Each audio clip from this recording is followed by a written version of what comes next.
বাড়ি ভোগের রান্না হচ্ছে, দেখো কি কি দিচ্ছে মেনুতে। এটা কি দিচ্ছে প্রথম থেকে একটু বলে দাও তো। প্রথমে তেলে একটুখানি চিনি ফোড়ন দিয়েছি, তার মধ্যে কালো জিরে, শুকনো লঙ্কা আর দুটো তেজপাতা। ঠিক আছে, তো এই যে মশলা কষা হচ্ছে এবার গাইস। হচ্ছে তার উপর যেই একটু ফোড়নটা হয়ে এলো, তার মধ্যে টমেটো আর আদা বাটা আছে, একটা কাঁচা লঙ্কাও বাটা দেওয়া আছে ওর মধ্যে, দিয়ে একটু ধনে গুঁড়ো, একটুখানি জিরে গুঁড়ো, তো পাশে হচ্ছে আলুর দম। একটু জিরে গুঁড়ো, আর এতে অবশ্য একটু ঝাল পড়ে না, এটা একটু মিষ্টি মিষ্টি হয়, কিন্তু তবুও একটু মুখের স্বাদের জন্য অল্প মাত্রায় একটুখানি ঝাল, জাস্ট নামমাত্র। আর এটা সাদাই করবো, তাই একটু হলুদ দেবো না, ঠিক আছে। আর এরপর এর মধ্যে এই বাটাটা যাবে, এটা হচ্ছে কি কি আছে ওতে? পোস্ত, কাজু, কিশমিশ আর চারমগজ। সম্পূর্ণ নিরামিষ রান্না, তাই পেঁয়াজ রসুন এতে ইউজ হবে না একদমই।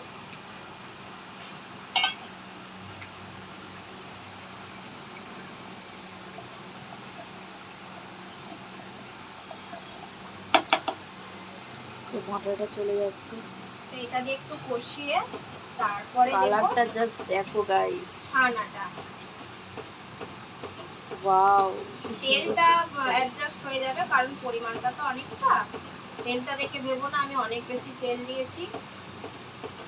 এটা একটু তেল ছাড়া ছাড়াই সাদা সাদা হয়, মিষ্টি মিষ্টি মিষ্টি মতো হবে এটা। খেতেও টেস্টি হবে। হ্যাঁ, এটা গোপাল খাবে তো টেস্টি হবে। জন্মাষ্টমীর উপলক্ষে রান্না। রান্না গোপালকে ভোগ দেওয়া হবে। প্রত্যেক বছরই আমাদের এইভাবেই হয়। আর এরপর হবে সাবুর পকোড়া, পায়েস হয়ে গেছে, সেই রেসিপিটাও দেখাবো হ্যাঁ অন্য কোনো ভিডিওতে, কারণ ভিডিওটা তো অনেক বড় হয়ে যাবে, তাই ফুটছে গাইস। দই দিলেও হয়, কিন্তু আমরা দইটা দিলাম না, দইটা দিলে আলাদা একটা ফ্লেভার আসে। দই যার কাছে থাকবে সে দই দেবেন, আমার কাছে এখন দই নেই, তাই আমি টমেটো দিয়ে চালিয়ে দিচ্ছি।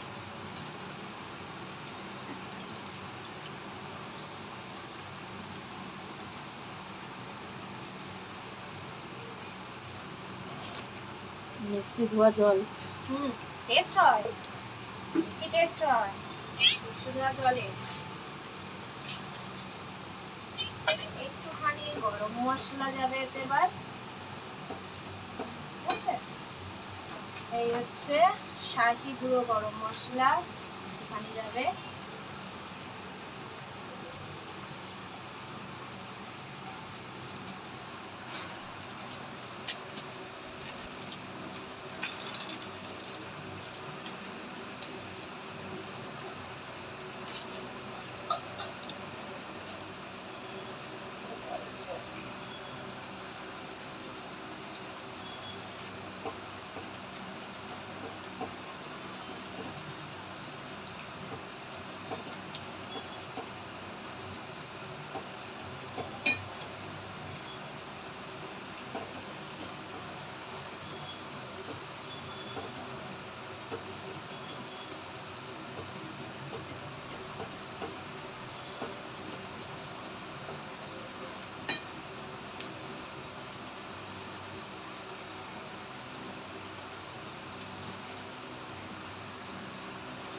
এবার এর মধ্যে যাবে কি ছানা ভাজা, আগে থেকে ভাজা আছে তাই ভাজার আর কোনো প্রয়োজন নেই। এটা পনির দিয়েও হতে পারে, যারা পনির আনবেন তারা অল্প সাদা তেলে খুব হালকা করে ভাজবে।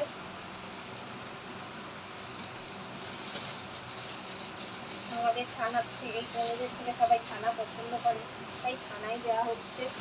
ছানাটা ঢেলে দিচ্ছি। এই যে দেখবে তেলটা পুরো অ্যাডজাস্ট হয়ে যাবে, ঠিক আছে। তেলটা তেল হলে হবে না। লাস্টে নামানোর আগে একটুখানি ঘি আর গরম মশলা।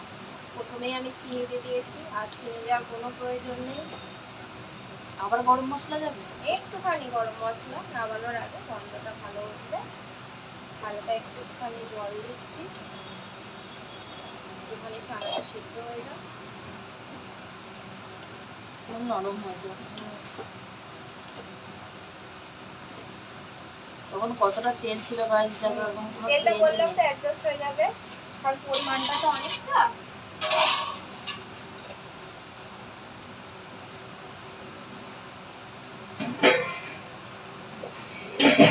তো নামানোর আগে তো এগুলো দেওয়া হবে, গরম মশলা আর ঘি। তাহলেই হয়ে যাবে, আর কিছু লাগবে না। বাদ বাকি নুন, স্বাদ মতো নুন, সমস্ত কিছু দেওয়া আছে। হ্যাঁ, আর কিছু লাগবে না। এই যে সাদা সাদা ছানার হয়ে গেছে। পনিরও ভালো হয় না? হ্যাঁ, পনিরও খুব ভালো হবে। যারা পনির যারা খায়। পনির ভালোবাসে, আমাদের পনির অত পছন্দ না, আমাদের ছানাটা বেশি পছন্দ, তাই আমরা ছানাটাই। এখন হতে থাক, আবার পরে আসছি। ওই যে আলুর দম গাইস হচ্ছে, আলু দমও হয়ে এসছে। তো আবার পরে আসছি।